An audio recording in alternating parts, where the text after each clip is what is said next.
વડોદરાના સિયાબાગ બોરડી ફળિયાના રહીશો નરકાગાર ભર્યું જીવન નિર્વાહ કરવા મજબૂર, તંત્ર સામે બળાપો ઠાલવ્યો।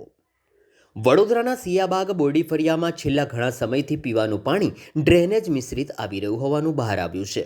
દૂષિત પાણીના કારણે સ્થાનિક રહીશો નરકાગાર ભર્યું જીવન નિર્વાહ કરવા મજબૂર બન્યા છે। પીવાનું સ્વચ્છ પાણી મળતું નહીં હોવાથી આરોગ્યને લઈને ભય ફેલાયો છે।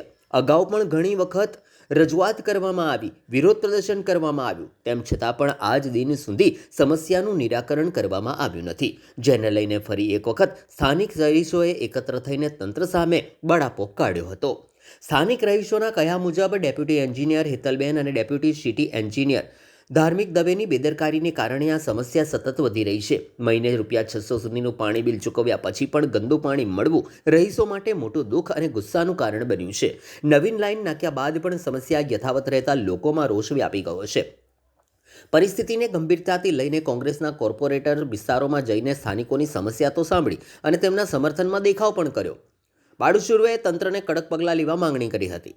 રહીશોએ આક્ષેપ કર્યો છે કે ભાજપના અન્ય કોર્પોરેટરો તેમના ફોન પણ નથી ઉપાડતા અને લોકોની વાસ્તવિક સમસ્યાઓની અવગણના કરવામાં આવી રહી છે। ચૂંટણીના સમયે વચનો આપવામાં આવે છે, પરંતુ મુશ્કેલીના સમયમાં લોકો એકલા પડી રહે છે। 2 મહિનાથી ચાલતી આ મુશ્કેલી માટે તેઓ તાત્કાલિક અને અસરકારક કાર્યવાહીની માંગ કરી રહ્યા છે। અહીં બોરડી ફળિયામાં ઊભી થયેલી આ ગંભીર પરિસ્થિતિને ધ્યાનમાં રાખીને પાણી પુરવઠા વિભાગ અને મ્યુનિસિપલ તંત્ર દ્વારા તાત્કાલિક સમસ્યા નિવારવા પગલાં લેવા જરૂરી બની ગયા છે। છેલ્લા 2 મહિનાથી અમારા વિસ્તારમાં ગંદુ પાણી, કારું પાણી આવે છે। જે તે અધિકારીને અમે સ્થળ પર બોલાવીને રજૂઆતો કરી કે કારું પાણી આવે છે, તો એ લોકોએ કામગીરી ટેમ્પરરી ચાલુ કરવામાં આવી, પણ એમને જે ખરેખર ગંદુ પાણી કઈથી મિક્સ થાય છે એ ફોલ્ટ શોધવાના બદલે આખા નવા પાઇપ નાખી દીધા, નવી લાઈન નાખી દીધી। તો એ અમે તો એવું કે ચલો ભાઈ કે કામ થાય છે, લોકોને ચોખ્ખું પાણી મળશે, પણ નવા પાઇપ, નવી લાઈન નાખ્યા પછી પણ પરિસ્થિતિ આવીને આવી છે। ગંદુનું કારું જ પાણી આવે છે, આ ગટરનું મિક્સ પાણી છે। ખરેખર જે ફોલ્ટ શોધવાનો હોય એ નથી શોધતા ને નવા પાઇપ નાખી દીધા છે।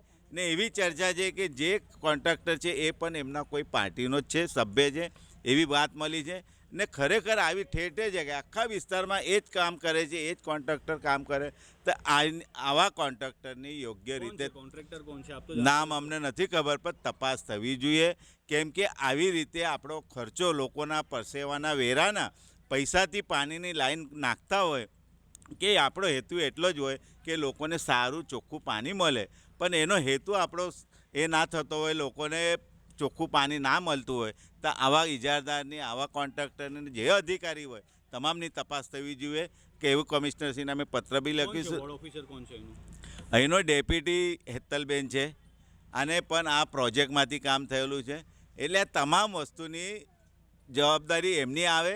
એટલે જે પણ હોય તમામ કમિશનરશ્રીને એટલી જ માગણી છે કે વહેલી તકે એની તપાસ કરે, ને જે આ કારુંને ગંદુ પાણી આવે છે વહેલી તકે અમારા વિસ્તારના બહેનોને જે મળે છે એનું ચોખ્ખું પાણી વહેલી તકે આપવામાં આવે, ને ટૂંક સમયની અંદર બોરડી ફળિયા વિસ્તારમાં કે આજુબાજુના તમામ વિસ્તારમાં ચોખ્ખું પાણી આપવામાં નહીં આવે તો વિસ્તાર